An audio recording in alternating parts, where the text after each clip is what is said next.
Bismillahirrahmanirrahim. Assalamu alaikum dear students. I am your physics teacher, engineer Mohammad Yamin, and you are watching my YouTube channel, The Quantum Realm. Students, FSC Physics Part 1, new syllabus chapter number 8 हमने start कर रखा है। आज का हमारा topic 8.3 है production and detection of plane polarized light. अपने पिछले लेक्चर में हमने लाइट की पोलराइजेशन की बात की कि पोलराइज्ड लाइट क्या होती है, और in simple light electromagnetic waves which consist of time varying electric and magnetic field components. और ऑर्डिनरी लाइट पे हमने जब डिस्कशन की तो उसमें हमने देखा कि एक ऑर्डिनरी लाइट या सनलाइट, इनकैंडिसेंट बल्ब, ये तमाम नेचुरल और आर्टिफिशियल जो सोर्सेज हैं लाइट के, उनके अंदर लाइट की मुख्तलिफ वाइब्रेशंस होती हैं। और लाइट की नेचर को हमने ट्रांसवर्स वेव के तौर पर समझा था। जैसे एक स्ट्रिंग के अंदर ट्रांसवर्स वेव्स क्रिएट होती हैं तो उसके ज़्यादा प्लेन्स हो सकते हैं, एक वर्टिकल प्लेन ऑफ वाइब्रेशन हो सकता है, एक हॉरिजॉन्टल प्लेन ऑफ वाइब्रेशन हो सकता है। बिल्कुल इस तरह लाइट के अंदर ऐसे बहुत सारे प्लेन्स मौजूद होते हैं।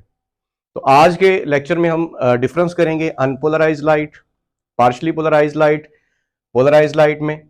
एंड देन हम देखेंगे लाइट को अगर हमें पोलराइज करना हो तो हम किस तरह से कर सकते हैं। तो स्टार्ट लेते हैं। पहली डेफिनेशन हमारे पास है अनपोलराइज लाइट क्या होती है। तो ordinary light which has many planes of vibration. एक ऑर्डिनरी लाइट जिसके अंदर बहुत सारे प्लेन्स ऑफ वाइब्रेशंस होंगे उसे हम क्या नाम देंगे, अनपोलराइज लाइट का।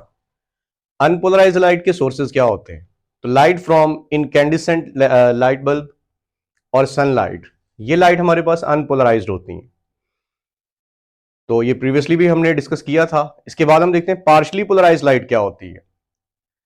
Light which contain few planes of vibration, not all planes, is known as partially polarize light. तो वो लाइट जिसके अंदर बहुत सारे प्लेन्स ऑफ वाइब्रेशन अभी भी मौजूद होंगे लेकिन सारे प्लेन्स ऑफ वाइब्रेशन मौजूद नहीं होंगे। इन सिंपल सनलाइट की अगर मैं बात करूं तो सूरज की जो लाइट है वो अनपोलराइज लाइट है, लेकिन जैसे ही वो हमारे एटमॉस्फेयर से पास करती है तो डस्ट पार्टिकल से स्कैटरिंग होती है, एब्जॉर्प्शन होती है, वाटर मॉलिक्यूल्स एब्जॉर्ब करते हैं लाइट का कुछ हिस्सा। तो इस तरह लाइट के कुछ प्लेन्स कम हो जाते हैं और वो लाइट जब ग्राउंड सरफेस पे पहुंचती है तो वो पार्शली पोलराइज फॉर्म में होती है। तो यहां पे एग्जांपल देखें, मैंने यही लिखी है कि after passing through the atmosphere sunlight become partially polarized. तो देन हम देखते हैं कि पोलराइज लाइट फिर क्या होगी, ऐसी लाइट जिसके अंदर सिंगल प्लेन ऑफ वाइब्रेशन मौजूद हो। So light which contain a single plane of vibration is known as polarize light. Students, next हमने देखना है कि how to polarize a light. Light को पोलराइज कैसे किया जा सकता है, क्या मेथड होता है लाइट को पोलराइज करने का। तो यहां पे मैंने डिफरेंट मेथड लिख रखे हैं जिसमें देखें आप, light can be polarized by selective absorption, ये हमारे पास फर्स्ट मेथड है। सेकेंड मेथड है scattering by small particles, dust particles. Atmosphere में स्पेशली जब लाइट पास करती है तो डस्ट पार्टिकल्स के साथ स्कैटरिंग होती है लाइट की, as a result light partially polarize होती है। इसी तरह हम बात करते हैं reflection from the different surfaces, even water surface से। अगर आप अपनी बुक पे देखें तो साइड इंफॉर्मेशन में मार्क किया हुआ है कि जब लाइट की रिफ्लेक्शन होती है वाटर सरफेस से तो लाइट पार्शली पोलराइज हो जाती है। इसके बाद स्टूडेंट्स चौथा मेथड हमारे पास है रिफ्रैक्शन थ्रू अ क्रिस्टल। किसी क्रिस्टल में से या किसी ग्लास सरफेस से जो रिफ्रैक्शन है उससे भी लाइट पोलराइज होती है। अब पोलराइज होने का क्या मतलब है कि लाइट के जो बहुत सारे प्लेन्स हैं उनको लाइट को कन्फाइंड कर देना है आपने, वो सारे प्लेन्स ऑफ वाइब्रेशन एब्जॉर्ब करवाने, जस्ट एक प्लेन ऑफ वाइब्रेशन पास करना चाहिए। तो ऐसी लाइट जिसके अंदर सिंगल प्लेन ऑफ वाइब्रेशन हो उसे हम क्या कहते हैं, पोलराइज लाइट। नेक्स्ट इस टॉपिक के अंदर ये पार्ट डिस्कस किया हुआ है। सिलेक्टिव एब्जॉर्प्शन में स्टूडेंट्स हम पोलराइड की बात करते हैं या पोलराइजर। क्या होता है पोलराइड या पोलराइजर, आप एक सब्सटेंस या एक डिवाइस समझ लें। नीचे इसको मैंने मार्क किया कि डायकोरिक सब्सटेंस होते हैं। कि क्या होते हैं, ऐसे मटेरियल्स जो ट्रांसमिट करते हैं जस्ट उन वेव्स को, उन वेव्स और वाइब्रेशंस को जो पैरेलल होती हैं टू अ पार्टिकुलर डायरेक्शन और पैरेलल टू इट्स एक्सिस। तो ये ऐसे सब्सटेंस हैं जो सिर्फ उन वाइब्रेशन को पास होने देते हैं जो इनके प्लेन के पैरेलल होती हैं, बाकी सारी वाइब्रेशंस को रोक लेते हैं। तो सारी electric field, magnetic field component of vibrations क्या होते हैं, स्टॉप हो जाते हैं। जस्ट वन वाइब्रेशन पास करेगी और वो कौन सी वाइब्रेशन होगी, जो इनके एक्सिस के पैरेलल होगी। तो हम कह सकते हैं कि पार्टिकुलर डायरेक्शन को अलाउ करते हैं और बाकी तमाम डायरेक्शंस को स्टॉप करते हैं। इस डायग्राम से हम समझते हैं उसे। तो डेफिनेशन को अच्छे से रिकॉल करें आप कि materials which transmit only those waves whose vibrations are parallel to a particular direction, सिर्फ उन वेव्स को अलाउ करेंगे जिनकी वाइब्रेशन पैरेलल होगी टू अ पर्टिकुलर डायरेक्शन। कौन सी डायरेक्शन है? पैरेलल टू इट्स एक्सिस, जो इनके एक्सिस के पैरेलल होगा। And absorb all other vibrations, बाकी सारी वाइब्रेशंस को क्या करेंगे? ये एब्जॉर्ब कर लेंगे। तो एग्जांपल स्टूडेंट ये है कि नेचुरल क्रिस्टल लाइक टर्मलाइन और डाइकोरिक ग्लास एक्सेट्रा, और भी एग्जांपल हो सकते हैं इसमें, क्रिस्टल वगैरह होते हैं, ग्लास होते हैं, और सिंथेटिक रबर वगैरह, इसमें कुछ चीजें आ सकती हैं। बहरहाल डाइकोरिक सब्सटेंस हमारे पास ऐसे स्ट्रक्चर्स होंगे क्रिस्टल के अंदर, प्लेन्स होते हैं, और अगर लाइट का एक प्लेन क्रिस्टल के प्लेन के पैरेलल होगा तो वो पास कर जाएगा, बाकी प्लेन्स ऑफ वाइब्रेशन क्या हो जाएंगे स्टूडेंट्स? ब्लॉक हो जाएंगे। तो इसी डायग्राम से देखें, ये हमारे पास पोलराइड है,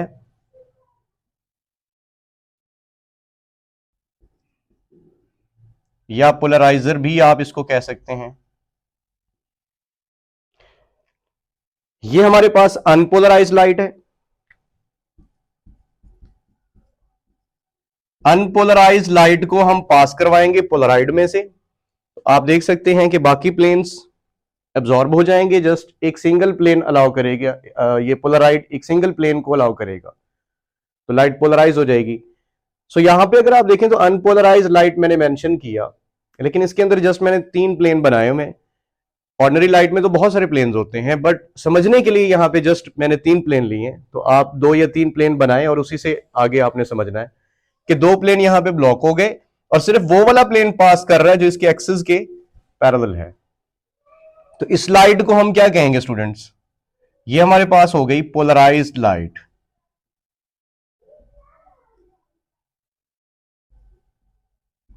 अब हम एक और पोलराइड रखते हैं जिसको हम एनालाइजर कहेंगे, और चेक करते हैं कि क्या वाकई लाइट पोलराइज हुई या नहीं हुई। तो ये भी पोलराइड है, बट ये पोलराइड आप एनालाइजर कह सकते हैं।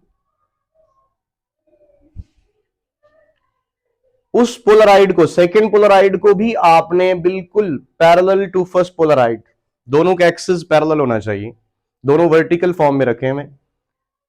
तो क्योंकि लाइट ऑलरेडी पोलराइज हो चुकी थी, तो वही प्लेन इसके भी पैरेलल है, तो पास कर जाएगा।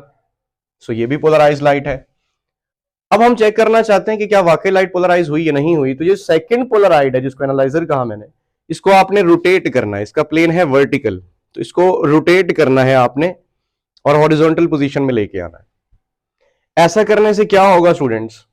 देखें, ये लाइट है अनपोलराइज्ड, इससे पास करने के बाद पोलराइज हो गई, एक सिंगल प्लेन ऑफ वाइब्रेशन आपको नजर आ रहा है। अब जैसे ही पोलराइड आप रोटेट करके हॉरिजॉन्टल फॉर्म में लाते हैं, तो लाइट का प्लेन और पोलराइड का प्लेन मैच नहीं कर रहा, लिहाजा ये लाइट ब्लॉक हो जाएगी। तो आगे मैंने लिखा है नो लाइट, कोई लाइट पास नहीं करेगी। तो इस तरह आप डिफरेंशिएट भी कर सकते हैं कि अगर आपको ये जानना हो कि लाइट पोलराइज्ड है या नहीं है, तो आप क्या करेंगे? आप एक पोलराइड रखेंगे सामने और उस पोलराइड को रोटेट करेंगे।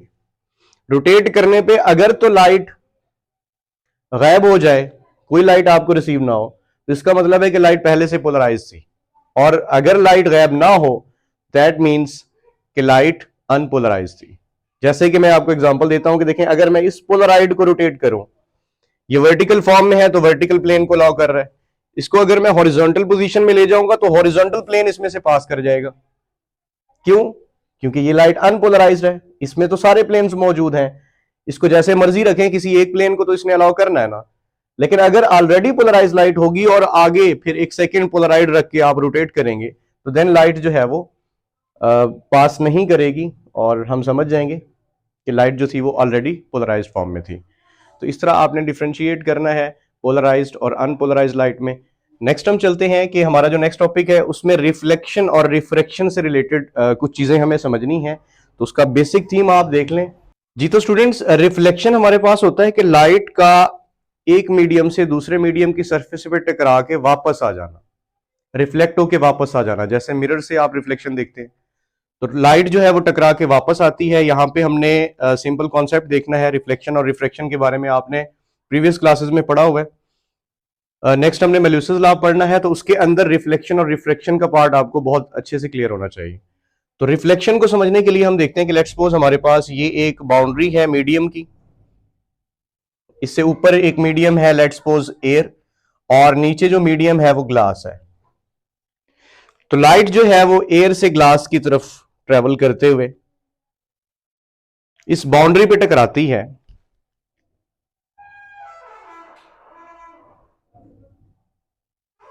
तो यहां पे लाइट का एक एंगल बनेगा, एंगल ऑफ इंसिडेंट। ये इंसिडेंट रे है हमारे पास। तो इस बाउंड्री से लाइट रिफ्लेक्ट होके वापस आएगी सेम मीडियम में, और ये हमारे पास एक एंगल बनेगा जिसे हम एंगल ऑफ रिफ्लेक्शन का नाम देंगे। तो स्टूडेंट्स, लॉ ऑफ रिफ्लेक्शन क्या है? लॉज ऑफ रिफ्लेक्शन में एक पॉइंट यहां पे जो हमें जरूरत पड़ेगा वो आपने याद रखना है कि एंगल ऑफ इंसिडेंट हमेशा इक्वल होता है एंगल ऑफ रिफ्लेक्शन के। तो इस कॉन्सेप्ट को हम यूज करेंगे अपने नेक्स्ट लेक्चर में कि angle of incident equal to angle of reflection. और रिफ्लेक्शन क्या है कि लाइट एक मीडियम से दूसरे मीडियम की सरफेस पे टकराएगी, बाउंड्री पे टकराएगी, और टकरा के वापस सेम मीडियम में रिफ्लेक्ट बैक कर जाएगी। Angle of incident is equal to angle of reflection. Next हमने देखना है एंगल ऑफ रिफ्रैक्शन क्या होती है।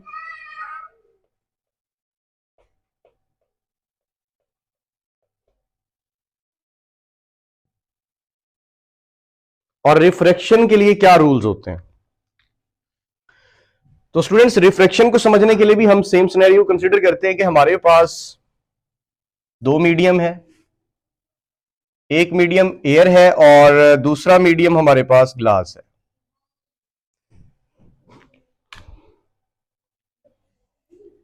ये हमारे पास normal line, light air to glass, air से ट्रेवल करते हुए ग्लास की सरफेस पे टकरा रही। और रिफ्रैक्शन अगर हम स्टडी कर रहे हैं, रिफ्लेक्शन की एक पर्टिकुलर कंडीशन होती है, इसी तरह रिफ्रैक्शन की भी कंडीशन होती है। सो रिफ्रैक्शन के लिए लाइट नेक्स्ट मीडियम में जाएगी और अपने एक्चुअल पाथ से डेविएट करेगी। अब इसका असल पाथ ये वाला बनता है। तो लाइट अपने असल पाथ से डेविएट करेगी, या तो टुवर्ड नॉर्मल करेगी या अवे फ्रॉम नॉर्मल करेगी। तो हमें फिर याद रखना होगा कि इस केस में लाइट टुवर्ड नॉर्मल बेंड होगी। इस केस में कैसे? क्योंकि लाइट रेयर मीडियम से डेंसर की तरफ जा रही है। So whenever light enter from a rare medium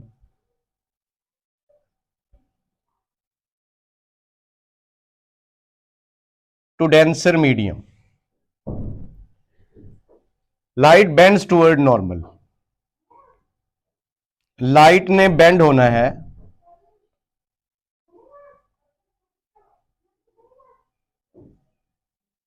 toward normal. So light normal की तरफ बेंड हो जाएगी। यहां पे आप नोट करेंगे एक एंगल ऑफ इंसिडेंट है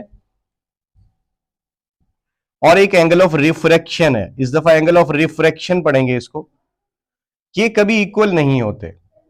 and angle of incident is not equal to angle of refraction. इस केस में आप कह सकते हैं कि इंसिडेंट एंगल ज्यादा होगा और एंगल ऑफ रिफ्रैक्शन कम होगा। कब? जब लाइट रेयर से डेंसर मीडियम में जाएगी। इसी तरह इसका एक सेकंड सिनेरियो भी हम जल्दी से डिस्कस कर लेते हैं कि अगर हम बात करें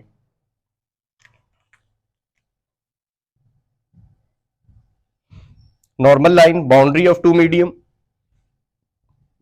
एयर मीडियम और नीचे स्टूडेंट्स हमारे पास ग्लास मीडियम है। Light air to glass, sorry, इसमें हम ग्लास टू एयर लाइट लेके जाते हैं, denser medium to rare medium. तो अब क्या होगा स्टूडेंट्स, देखें लाइट का एक्चुअल पाथ ये वाला बन रहा है, लेकिन लाइट डेविएट करेगी away from the normal. Actual path से डेविएट करेगी, बेंड हो जाएगी लाइट। यहां पे नॉर्मल के साथ ये एंगल ऑफ इंसिडेंट और ये आपके पास आ गया एंगल ऑफ रिफ्रैक्शन। इस दफा भी angle of incident angle of refraction के इक्वल नहीं है, लेकिन आप गौर करें तो आपको क्लियरली लग रहा है कि एंगल ऑफ रिफ्रैक्शन इस दफा ज्यादा है। किससे? इंसिडेंट एंगल से। जबकि यहां पे क्या था पहले केस में? एंगल ऑफ रिफ्रैक्शन कम था इंसिडेंट एंगल से। तो ये लॉज आपने याद रखने हैं स्टूडेंट्स कि लाइट या तो नॉर्मल की तरफ बेंड होती है या नॉर्मल से अवे बेंड होती है। यहां पे जो बेंडिंग है वो नॉर्मल से अवे है, और ये कब होता है? जब light denser to rare medium enter होगी तो लाइट बेंड करेगी away from normal, bends away